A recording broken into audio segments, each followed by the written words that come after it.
Hi, ഇന്ന് നമ്മൾ വന്നിട്ടുള്ളത് വളരെ പെട്ടെന്ന് തയ്യാറാക്കാൻ പറ്റിയ നല്ല രുചിയുള്ള വായിലൊക്കെ ഇട്ടാൽ അലിഞ്ഞു പോകുന്ന നല്ലൊരു പുഡിങ്ങിൻ്റെ റെസിപ്പി ആയിട്ടാണ്. ഇതിൽ നമ്മൾ ചൈന ഗ്രാസോ ജലാറ്റിൻ ഒന്നും ഉപയോഗിക്കുന്നില്ല. വളരെ പെട്ടെന്ന് തന്നെ തയ്യാറാക്കാൻ പറ്റിയ നല്ല ഒരു പുഡിങ്. അപ്പോൾ നമുക്കിത് എങ്ങനെയാണ് ഉണ്ടാക്കണേന്ന് നോക്കാം.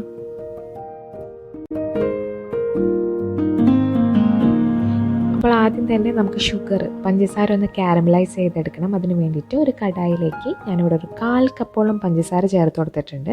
അതേപോലെ തന്നെ ഒരു 2 ടേബിൾ സ്പൂണോളം വെള്ളം കൂടെ ഒഴിച്ചിട്ട് നമുക്ക് ഇത് നന്നായിട്ടൊന്ന് ഉരുക്കിയെടുക്കണം. അപ്പോൾ നമ്മൾ ഈ സമയത്ത് ഇളക്കേണ്ട ആവശ്യമൊന്നുമില്ല. ഇപ്പോൾ ഇതേപോലെ തന്നെ ഒരു ലോ ടു മീഡിയം ഫ്ലെയിമിലിട്ടിട്ട് ഇതേപോലെ ഒന്ന് ഉരുക്കിയെടുത്താൽ മതി. കുറച്ച് കഴിയുമ്പോൾ കണ്ടോ, ഇതേപോലെ ചെറുതായിട്ട് കളറൊക്കെ മാറി വരും. ഇതേപോലെ ഒരു കളറായി വരുമ്പോഴത്തേക്കും നമുക്കിതൊന്ന് ഇളക്കി കൊടുക്കുക. അതിന് മുമ്പ് വരെ നമ്മൾ ഇളക്കേണ്ട ആവശ്യമൊന്നുമില്ല കേട്ടോ. ഒരു ലോ ടു മീഡിയം ഫ്ലെയിമിൽ ഇട്ടേച്ചാൽ മതി. ഈ സമയമാകുമ്പോൾ നമ്മളിതുപോലെ കണ്ടിന്യൂസ് ആയിട്ട് തന്നെ ഒന്ന് ഇളക്കി കൊടുക്കുക. കാരണം ഇനി പെട്ടെന്ന് ഇതിൻ്റെ കളറ് നല്ല ഡാർക്ക് ആവാനുള്ള ചാൻസ് ഉണ്ട്. അപ്പോൾ കരിങ്ങി പോവാതെ വേണം നമ്മളിത് എടുക്കാൻ വേണ്ടിയിട്ട്. ഇപ്പം നല്ല ഒരു ഗോൾഡൻ ബ്രൗൺ കളറായി കിട്ടിയിട്ടുണ്ട്.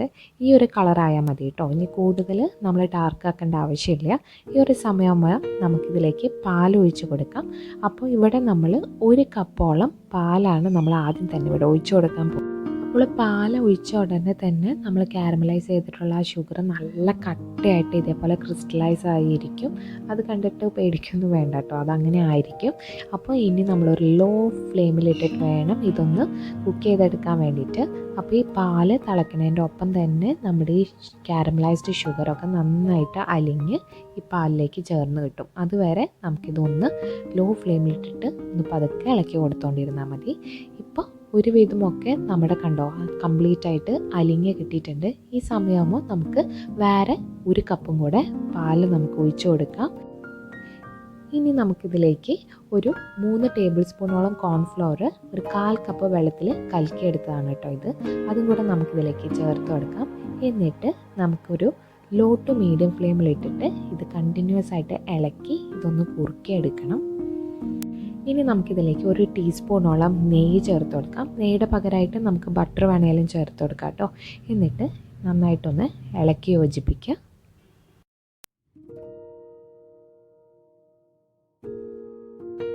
ഇനി നമുക്ക് മധുരം നോക്കിയിട്ട് മധുരം ആവശ്യമെന്ന് തോന്നുവാണെങ്കിൽ കുറച്ച് മധുരം കൂടെ ചേർത്ത് കൊടുക്കാം.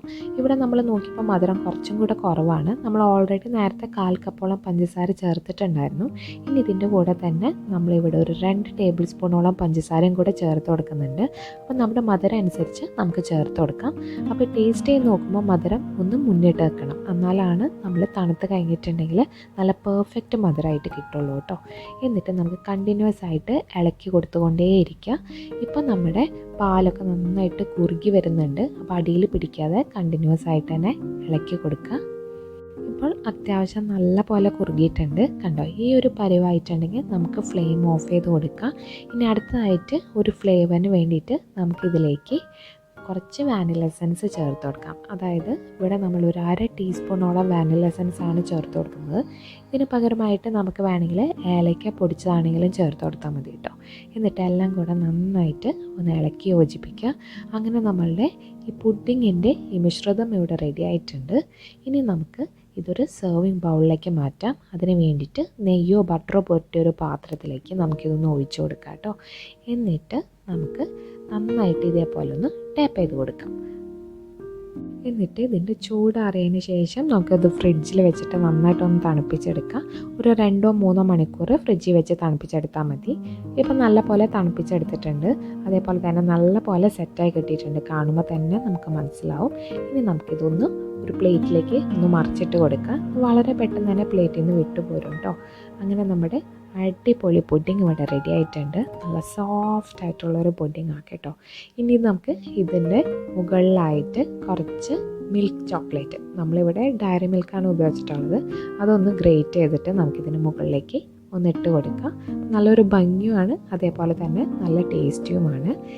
നമുക്ക് വേണമെങ്കിൽ കുറച്ച് നട്ട്സൊക്കെ പൊടിച്ചിട്ടൊക്കെ ഇതിന് മുകളിലൊക്കെ ആയാലും ചേർത്ത് കൊടുത്താൽ മതി കേട്ടോ. ഒന്ന് ചേർക്കാതെ തന്നെ കഴിക്കാനും നല്ല ടേസ്റ്റാണ്. അങ്ങനെ നമ്മളുടെ സൂപ്പർ പുഡിങ് ഇവിടെ റെഡി ആയിട്ടുണ്ട്. വളരെ പെട്ടെന്ന് തന്നെ തയ്യാറാക്കാൻ പറ്റിയ നല്ല രുചിയുള്ള ഒരു പുഡിങ്ങാണ്. അപ്പോൾ എല്ലാവരും ഒന്ന് ട്രൈ ചെയ്ത് നോക്കണം. എന്നിട്ട് ഫീഡ്ബാക്ക് അറിയിക്കണം. അപ്പോൾ ഈ ചാനൽ ആദ്യമായിട്ടാണ് കാണുന്നതെങ്കിൽ, ഇതുവരെ ഈ ചാനൽ സബ്സ്ക്രൈബ് ചെയ്തിട്ടില്ലെങ്കിൽ താഴെ കാണുന്ന ആ സബ്സ്ക്രൈബ് ബട്ടൺ ഒന്ന് പ്രസ് ചെയ്യണം. തൊട്ടടുത്ത് കാണുന്ന ബെല്ലൈക്കൺ ക്ലിക്ക് ചെയ്യണം. അതിൽ ഓൾ എന്ന ഓപ്ഷൻ സെലക്ട് ചെയ്യണം. Thank you.